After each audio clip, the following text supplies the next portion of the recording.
ភូមិតូចសូមជូនរឿងស្រីក្ងោកមាសពីព្រេងនាយ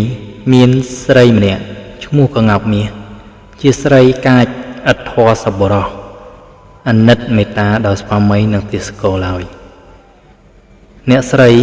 ក្ងោកមាសមានទាសីម្នាក់ឈ្មោះកាលីពេលដែលនាងកាលីមានផ្ទៃពោះអ្នកស្រី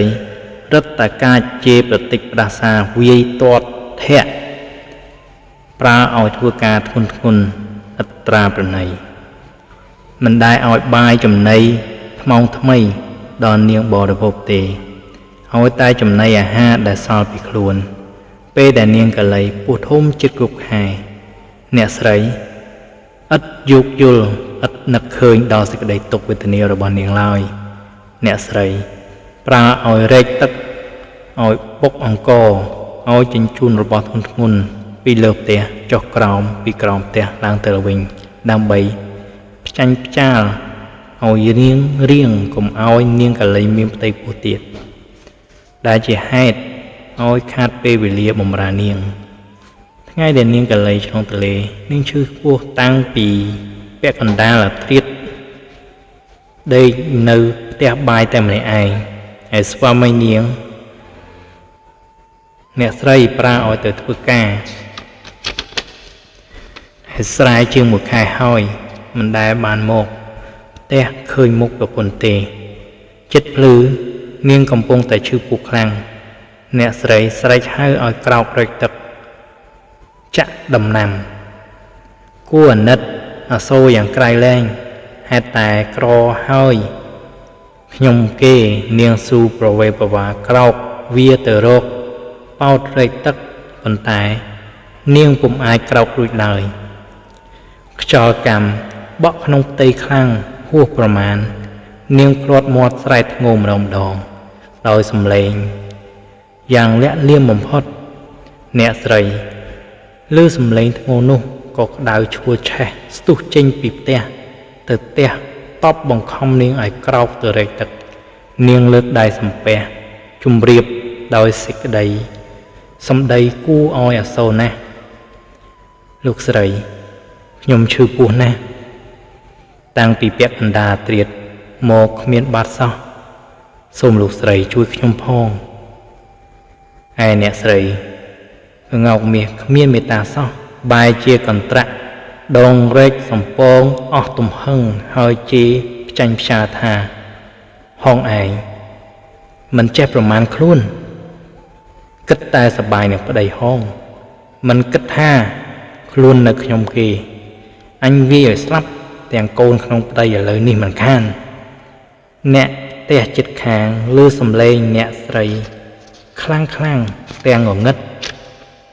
ក៏នាំគ្នាទៅអង្វរអ្នកស្រីហើយសុំយកនាងកាលីឲ្យទៅសម្រាលកូននៅផ្ទះរបស់ខ្លួនចំណែកអ្នកស្រីក្ងោកមាសឥតរវល់សាកសួរឬឲ្យថ្នាំសង្កូវអ្វីបន្តិចបន្តួចដល់នាងកាលីហើយរីឯស្វាមីរបស់អ្នកស្រីវិញទោះបីមានចិត្តអាណិតអាសូរនាងទាសីយ៉ាងណាក៏មិនហ៊ានជួយសង្គ្រោះដែរជាអ្នកលុះទៅដល់ក្នុងអំណាចស្រីខ្លាចពុនប្រហែលនឹងនាងកាលីដែលព្រោះតែធ្វើឲ្យខឹងម្ដងហើយអ្នកស្រីក្ងោកមាសតែងតែវាយប្រហារហែកខោអាវប្តីហែកមុខមាត់ច្របាច់ជន់ពងស្ទើរបែកសន្លប់ស្មារតីដោយហេតុនេះបានជាពាក្យចាស់ដំណាលថាស្រីក្ងោកមាសជន់ពងប្តីបែកនាងកាលីសម្រាលកូនតែ2ថ្ងៃអ្នកស្រីក្ងោកមាស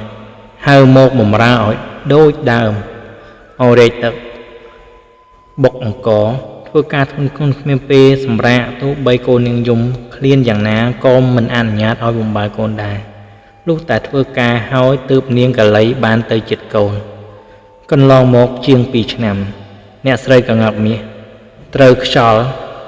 ក៏ស្លាប់ទៅចាប់កំណើតក្នុងផ្ទៃនាងកាលីជាទាសីរបស់ខ្លួនចាប់តាំងពីស្រីក្ងោកមាសនៅក្នុងផ្ទៃបាន 3-4 ខែនាងកាលីចេះតែមួម៉ៅស្អប់ខ្ពើមមិនចង់ឲ្យកូននេះនៅក្នុងផ្ទៃ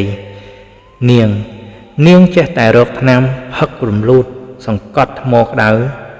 ជួលយាយ បបឆ្កឹះក៏កាយសម្រាប់ចោលប៉ុន្តែជាកម្មក្រាស់របស់ស្រីកង្កមាសដែលសន្សំពៀវារាច្រើនបណ្ដាលមិនឲ្យស្លាប់មិនឲ្យរលូតឡើយ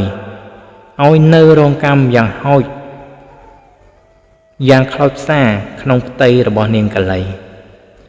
ដល់គ្រប់ខែសម្រាមកនាងកលីជាម្ដាយព្រមទាំងមនុស្សក្នុងផ្ទះនិងអ្នកជិតខាងស្អប់ក្មេងនោះពុនពេកមួយថ្ងៃនាងកលីបង្អក់ទឹកដោះឲ្យបើតែបន្តិចបន្តួចហើយនាងដាក់ចោលឲ្យដេកលើកំណាត់កន្ទេលចជុះនោមយំបំរាស់ននាប្រឡាក់ប្រឡោកលាមុខតែម្នាក់ឯងដល់ពេលឈប់ធ្វើការទើបនាងអូសយកទៅលាងទឹក10ឆ្នាំកន្លងទៅនាងកលីជាម្ដាយប្រើកូននោះឲ្យធ្វើការជំនួសមានឲ្យរែកទឹកជាដើមវាបង្ខំមិនឲ្យឈប់សម្រាកធ្វើការតាំងពីព្រឹកដល់ព្រលប់ឲ្យស៊ីតែបាយសម្លដែរសល់ជូរផ្អូមដល់ពេលក្រមុំពួកអ្នកប្រមឹកចាប់យកទៅធ្វើជាប្រពន្ធក្នុងពេលមានផ្ទៃពោះជិតគ្រប់ខែអ្នកប្រមឹកវាធ្វើបាបដរាបដល់ស្លាប់ទាំងកូននៅក្នុងខ្ពស់រឿងនេះមានកតិអប់រំ3យ៉ាងគឺ1អ្នកជាចៅហ្វាយនាយមិនត្រូវអប់ខ្ពើមធ្វើបាបទាសកររបស់ខ្លួនដូចជាសត្វដេរឆានទេ2ភរិយាទាំងឡាយមិនត្រូវប្រើពាក្យសម្ដីធំមើលងាយធ្វើបាបស្វាមីរបស់ខ្លួនដូចជាស្រីក្ងោកមាសឡើយ3ពាវារាដែលយើងបានធ្វើហើយយើងមិនអាចជៀសវាងឲ្យផុតបានឡើយដូចជាពារបស់ស្រីក្ងោកមាសភាសិតពោលថាពាដែលធ្វើហើយមិនដែលស្ងប់ឡើយចាក់ពានោះបាន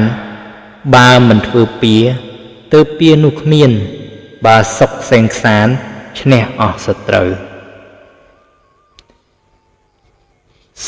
សូមអរគុណនៅការតាមដានស្ដាប់ភូមិតូចនឹងជួបគ្នាម្ដងទៀតនៅរឿងបន្ទាប់សូមអរគុណ